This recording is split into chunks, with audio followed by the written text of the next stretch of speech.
10th class mathematics నుంచి 8th chapter introduction of trigonometry.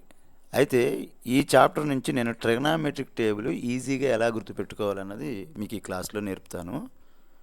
అయితే ఇది 10th క్లాస్కి మాత్రమే అనుకోకండి. 10th తర్వాత మీరు చదివేటువంటి ఏ కోర్స్ అయినా మ్యాథ్స్కి సంబంధించిన కోర్సు అంటే ఇంటర్మీడియట్ తీసుకోండి, త్రిబుల్ ఐటీ తీసుకోండి, లేదంటే పాలిటెక్నిక్ వెళ్ళండి, ఎక్కడికి వెళ్ళినా సరే మ్యాథ్స్ టచ్ ఉంటే ఈ ట్రిగనామెట్రిక్ టేబుల్ అనేది చాలా అవసరం.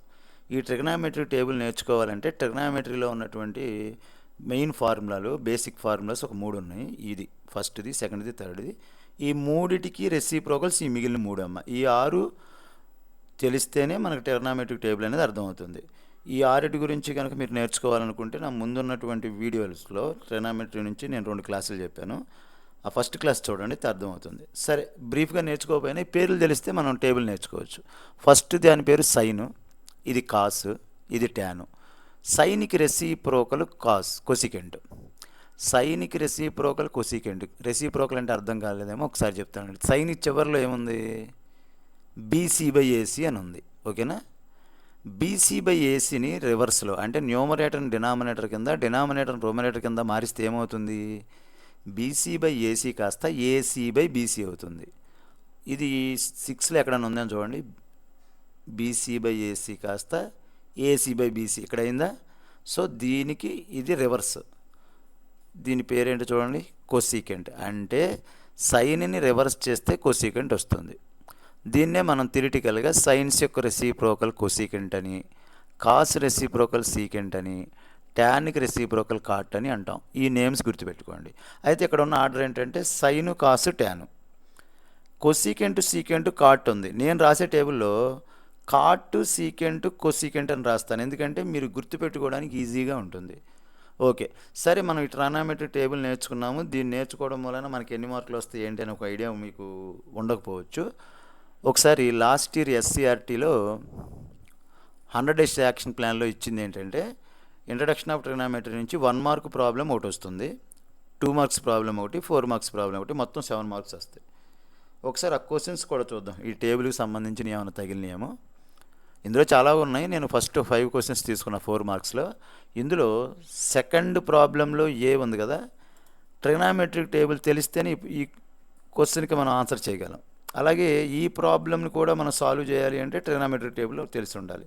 అంటే 4 మార్క్స్లో మనకి టేబుల్కి సంబంధించినటువంటి ప్రాబ్లము కవర్ అయిపోయింది. ఓకేనా? నెక్స్ట్ 2 మార్క్స్లో ఈ 5th ప్రాబ్లం చూడండి, అలాగే 6th ప్రాబ్లం. ఈ 2 కూడా టేబుల్ వస్తేనే మనం చేయగలం. 1 మార్కులు అంటే చెప్పాల్సిన అవసరం లేదు, చాలా ఉంటాయి. సెకండ్ ప్రాబ్లం టేబుల్ వస్తే చేయగలం, థర్డ్ ప్రాబ్లం కూడా, అదేవిధంగా 4th ప్రాబ్లం కూడా మనకు టేబుల్ మీద డిపెండ్ అయి ఉంటుంది. నెక్స్ట్ 8th ప్రాబ్లం ఒకటి ఉంటుంది. ఈ 8th ప్రాబ్లం ఈ టైప్ కూడా మనం టేబుల్ ఉంటేనే, ఐడియా ఉంటేనే చేయగలం. ఓకేనా? సో టేబుల్ కనుక నేర్చుకుంటే 1 మార్కు, 2 మార్కు, 4 మార్క్స్ 3 మనం కవర్ చేయగలమని అర్థమవుతుంది. నేను ఒక ఎంటీ టేబుల్ తీసుకున్నాను.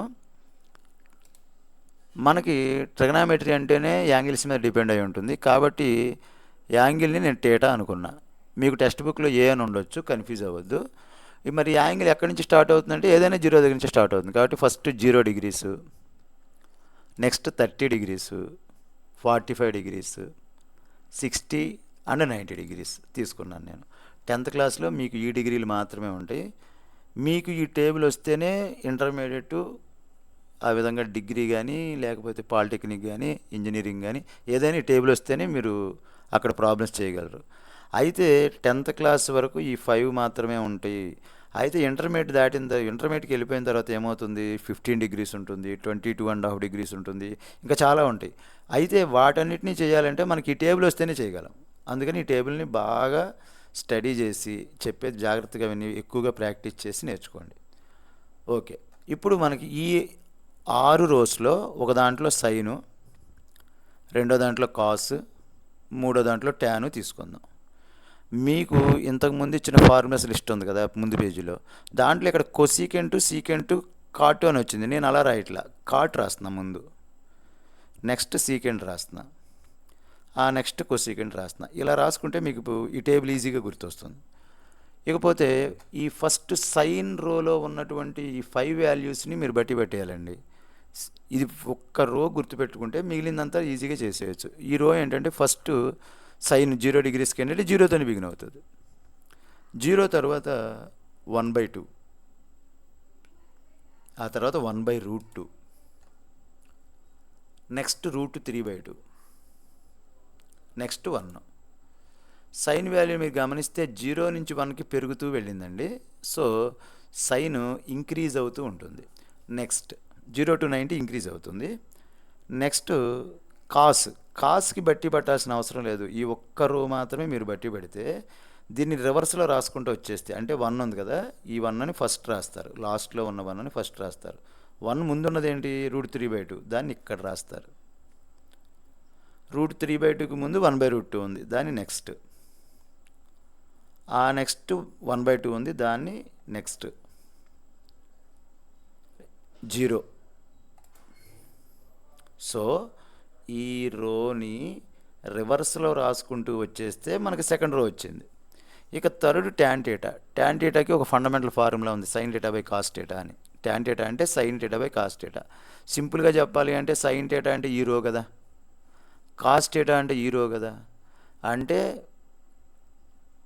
దీనికి డివిజన్ వేస్తే, దేనికి దానికి మనం డివిజన్ వేస్తే ఆ డివిజన్ చేసిన దానికి మనకు ఆన్సర్ ఇది ఇక్కడ వస్తుంది. ఒకసారి చూపిస్తాను అండి. ఇప్పుడు ట్యాన్ θ ఏంటంటే sin θ / cos θ. అంటే tan 0 ఏమవుతుంది, sin 0 / cos 0. sin 0 ఇది, cos 0 ఇది. అంటే ఈ రెండింటిని బై చేస్తే 0/1 చేస్తే వచ్చే ఆన్సర్ మనకి tan అవుతుంది. ఇప్పుడు 1/2కి √3/2కి మధ్యలో బై ఉందనుకోండి, అప్పుడు 2 క్యాన్సిల్ అయ్యి మనకి ఎంత మిగులుతుంది, 1/√3 మిగులుతుంది. సేమ్ టు సేమ్ ఇది కూడా అంతే. ఇప్పుడు దీని మధ్య బై ఉంటే పైన కింద సేమ్ నెంబర్ ఉంది, అదే టేబుల్ కొట్టుకుపోయి మనకు ఒకటే కదా మిగిలేది, 1. ఇప్పుడు √3/2/1/2, ఇక్కడ డినామినేటర్లో ఉన్న 2 ఈ 2 క్యాన్సిల్ అయిపోతాయి. అప్పుడు మిగిలేది ఎంత, √3/1. √3/1 అన్నా √3 అన్నా ఒకటే. ఇప్పుడు 1/0. 0 అనేది డినామినేటర్లో ఉంటే దాని వాల్యూ నాట్ డిఫైన్డ్. నేనే దాన్ని సింబాలిక్గా ఇన్ఫినిటీ అని రాస్తున్నాను. మీకు టెక్స్ట్ బుక్లో నాట్ డిఫైన్ అని ఉంటుంది, చూడండి. నెక్స్ట్ ఫస్ట్ మనం బట్టి పెట్టాం, నెక్స్ట్ అది రివర్స్ చేసుకున్నాం. అలాగే థర్డ్ది డివిజన్ చేసి ఇక్కడ రాసాం, వెంటనే దీన్ని రివర్స్ రాసేస్తే మనకు కాట్ వచ్చేస్తుందండి. అంటే ఇన్ఫినిటీ ఇక్కడ రాయాలి. నెక్స్ట్ √3, ఈ √3 ఇక్కడ రాస్తాం. ఆ నెక్స్ట్ ఉన్న 1 ఇక్కడ 1/√3ని తీసుకొచ్చి ఇక్కడ రాస్తాం. 0ని తీసుకొచ్చి ఇక్కడ రాస్తాం. నెక్స్ట్ సీకెంట్ θ అంటే రెసిప్రోకల్, దేనికి, కాస్కి. సీకెంట్ θ అంటే 1/cos θ. అంటే కాస్ని న్యూమరేటర్ డినామినేటర్ కింద, డినామినేటర్ న్యూమరేటర్ కింద మారిస్తే ఈ లైన్ వచ్చేస్తుంది, అంతే కదా. సో ఇక్కడ 1/, ఏమీ లేదంటే 1 ఉన్నట్టు. ఇప్పుడు దీన్ని రివర్స్ చేస్తేనే కదా సీకెంట్ వచ్చేది. 1/1 రివర్స్ చేస్తే 1/1 అంటే మళ్ళీ 1 వస్తుంది. ఇదేంటి, √3/2. దీన్ని మళ్ళీ రివర్స్ చేస్తే 2/√3 వస్తుంది, దాన్ని ఇక్కడ రాస్తాం. సేమ్ టు సేమ్ 1/√2 రివర్స్ చేస్తే √2/1. డినామినేటర్లో 1 ఉన్నా లేకపోయినా వాల్యూ ఒకటే కాబట్టి √2 రాస్తాం ఇక్కడ. 1/2 రివర్స్ చేస్తే 2/1 అంటే 2. ఇది కొంచెం కేర్ఫుల్గా చూడండి. 0 కింద ఏమీ లేదంటే 1 ఉన్నట్టే. ఇప్పుడు 0/1 రివర్స్ చేస్తే ఏమవుతుంది, 1/0 అవుతుంది. 1/0 అంటే ఏంటి, నాట్ డిఫైన్ అని చెప్పాను కదా. సో ఇన్ఫినిటివ్ కింద మనం తీసుకుంటున్నాం సింబాలిక్గా.